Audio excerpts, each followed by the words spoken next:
Hey guys! Magandang gabi! Welcome back po dito sa Gandara Asoyo Channel for Showbiz Update. Andito na naman nga po akong muli nagbabalik. Ang nagmamaganda ninyong kachismasang Kim Pao, wala na po iba. Ang lukarat na si Gandara Asoyo upang magatid sa inyo ng latest update and fresh happenings patungkol kina Kim Chiu and Paolo Avellino. And para nga sa gabing ito ang tatalakayin natin at pag-uusapan na ilan pong mga kaganapan na sa naging media ko ng Kim Pao nitong nakaraan. And syempre, yung action ni Paolo Avellino na ikinagulat po ng lahat. Pero bago po iyan, sa mga hindi pa nakaka-subscribe sa ating channel, maaari lamang na pindutin po ninyo ang subscribe button at notification bell na riyan sa baba upang kayo maging updated at ma-notify tuwing may bago po tayong chika at balita hinggil sa Kim Pao. Basta mga balita na may kinalaman kina Kim Chiu and Paolo Avellino, sagot na po natin yan. And guys, ko rin po pala magpasalamat sa ating mga taga-subaybay na nakasuporta parati po sa ating mga daily updates. At bilang pasasalamat, may ilan po tayong mga napiling basahin komento ngayong gabing ito. And ang unang komento nga po natin ay nagmula po dito kay Ma'am Adelaida Magin. Sabi po niya rito, Kim doesn't need his sorry. The damage has been done. Now, we know he is a plastic guy. Peke ang friendship niya. Kaya pabeso-beso pa siya kay Kim sa ASAP. Nahay si Kim sa Showtime noon. Never mind, ignore him. Wala lang siya sa buhay natin. Kaya leave behind toxic people Kim, leave behind toxic people around you. Congrats Kim Pao sa new blessings. Nako, sana nga totoo yung sinasabi ni Echo na okay lang po si Chinita Princess. Ano po? Kasi kung tayo nasaktan, siguro si Kimi ganun din ang naramdaman. Pero maasa ko na hindi po maapektuhan si Chinita Princess. Sabi naman dito ni Ma'am Juanita Reyes, nako, hindi talaga Kim Pao ang nagko-comment at nang babash kay MJ. Alam ko naman na maunawain naman ang Kim Pao fans, kaya hindi naman basta-basta magagalit kay MJ. Naunawaan namin yon. MJ, Kim Pao forever. Kaya nga po, di ba? Na pinatunayan po muli ni MJ ang kanyang pagiging Kim Pao. And 'di ba, happy naman po tayo kayo ngayon. Lalo pa ang dami pong paayuda ni MJ bukod po sa sa MediaCon.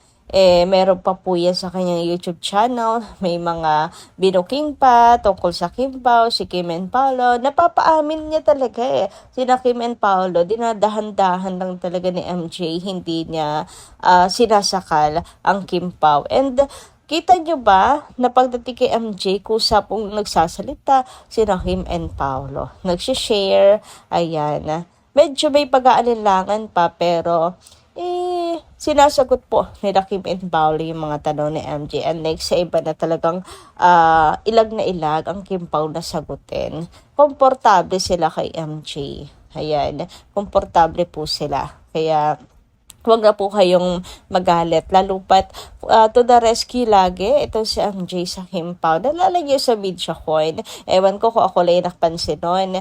Pero pansin ko po yun. Kasi syempre, ramdam naman po natin kapag uncomfortable ang Kim Pao. Kaya yung buwelo nito si MJ, pag-rescue sa Kim Pao, sobrang na-appreciate ko talaga. Samantala, ayon naman dito kay Ma'am Marlita Aria Rodriguez, Gandara, gandang umaga na hindi ako makatulog sa pagbabasa ng mga comment. Nanggigigil ako doon sa isang baklang Alex pa yun. Tama lang na nagtanong ng hindi nag-iisip dahil nasupalpal naman siya ng kahihiyan ni Paolo. TTA, MGA, talagang magtanong. Akala niya si Paolo ang pinahiya niya, yun pala siya yun. Parang kakambal lang, wala lang. Tapos sasabihin ng lolo na hindi niya alam yung ginagawa niya. Diyos ko, day. Tanda mo na. dapat nag-isip ka muna ng magandang dahilan bago ka sumagot. Ayan, dalawa na kayong kinakarma ng katropa mo. Isang wala lang, at BOBO magtanong at 100% na tamang sagot. Grabe yung gigil ni Ma'am Merlita, ramdam na ramdam ko ha. Marami nga nang gigil po nung sa interview na yon, and pinangunahan nga po ni Carlos Miguel ang tungkol po doon sa sa hindi na dapat na kino-compare po ang isang artista sa isa pang artista. Lalo pat ito po ay patungkol sa movie naman. Sa movie. Patungkol naman po sa series ng Kim Pao. So sana doon na lang daw po nag-focus. At sa Kim Pao na lang nag-focus and all. Etc. Anyway, dumako naman tayo dito. Sa banat ni Paolo Avellino kay Sam Melby na hanggang ngayon, painit talagang pinag-uusapan sa social media. Minsan na kasi bumanat si Paolo Avellino, sabi ng mga fans, pero sa pulda sa pula. Yung tipong tatahi-tahimik lang, pero may baon naman daw pala. Grabe nga yung sinabi niya kay Sam na, so, lagi ka palang nakakasakit nang hindi mo sinasadya. And, buti naman itong si Sam marunong din talagang mag-handle. Parang nabigla rin si Paolo Avellino. Iba, prank ka talaga tong taong to no? Hindi man lang naisip na nasa MediaCon sila. Pero idinaan na nga lang din po nila sa tawa. Si Sam, maayos din humandle ng situations, ganyan. Nagtawanan na lang po talaga sila. So, alam mo yung friendship nila talaga, may friendship talaga po sila no. Di sila nagkakapikunan. Kung iba-iba yun, talagang mapipikon. Hindi po ba? Pero, napansin ng mga fans na yung sagot daw ni Paolo Avellino, parang nabigla lang din siya.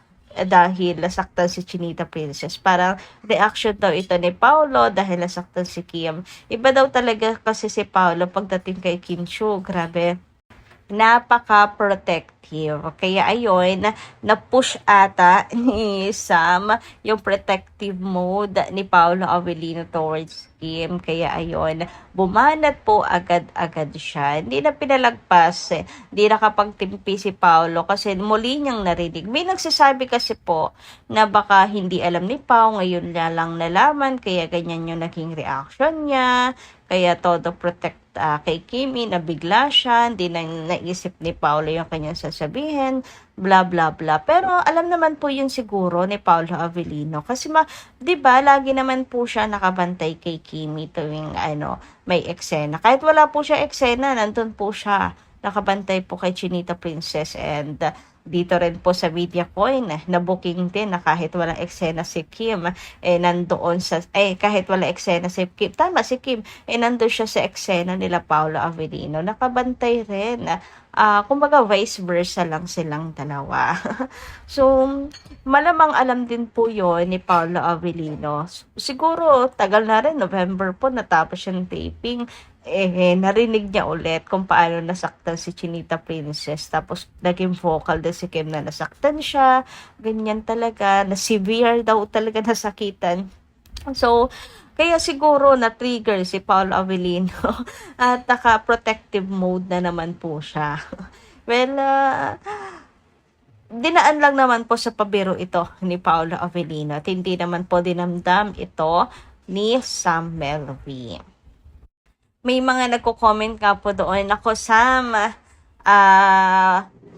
unawain mo na lang si Paolo, ganyan kasi siya ka-protective kay Chinita Princess or kay Kim Chiu. Pagdating kay Kim, kahit nung kapag ka nag-workout sila at kapag nagja-jogging, napaka-protective ni Paolo. Andito nga yung ilang mga comments, makikita sa mata niya na nanggigil siya kay Sam ha ha ha ha. Grabe naman, ang gigil agad. Sabi pa dito, intindihin mo na lang si Paolo. Kim, mahal ka niya. Kita naman kay Paolo, kahit mag-jogging sila ni Kim, he's very protective kay Kimi. Diba? Pinag-usapan nga natin yan dati kasi nung minsan po nabangga nga si Chinita Princess. And kung may sunod ng sunod kay Kimi, 'di ba? Naalala niyo po ba 'yon? Anyway, sabi dito, ha ha, sapul na sapul. Ha ha ha. Simpleng banat 'yan, ha? Ha ha ha. Kaya alam niyo na, wag niyo sasaktan si Kim. Kakantiin si Kim niya. Baka bumanat yan si Paulo. Ganyan magmahal ang isang Paulo Avellino. Mahal niya talaga si Kim. Ayaw niyang nasasaktan si Kim. So kayo guys, ano inyong masasay tungkol dito? Anyway, hanggang dito lang po muna yung ating update. Maraming salamat po sa inyong pakikinig, and kita-kits po sa mga susunod pa natin, chikas. Marami pong salamat.